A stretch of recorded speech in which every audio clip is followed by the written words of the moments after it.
আমি as studio থেকে অয়ন সোম বলছি। আমি কিছুদিন আগে হিমাচল প্রদেশ ঘুরতে গিয়েছিলাম, কল্পা কিন্নর।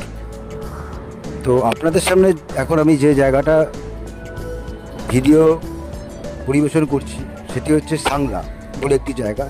এটি কিন্নর ডিস্ট্রিক্টের মধ্যে পড়ে। সিমলা থেকে প্রায় 220 থেকে 250 কিলোমিটারের মধ্যেই ডিস্টেন্সটা পড়ে, এবং জায়গাটা অপরূপ সুন্দর জায়গা। মানে এরকম ব্যাপার, আমরা হোটেল থেকে চারপাশের বিউটি দেখতে পাচ্ছি, চারিদিকে বরফের পিক, খুব সুন্দর সুন্দর। দেখুন, মানে এত সুন্দর দৃশ্য যে মনকে ছুঁয়ে যায়, মনে হয় যেন সারাদিন ধরে তাকিয়ে থাকি।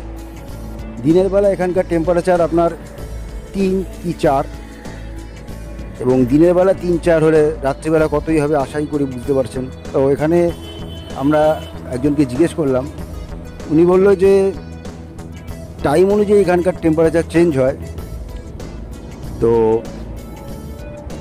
আমরা গেছিলাম গত বছর অক্টোবর মাসে, তখন ছিল রাতে -3 ডিগ্রি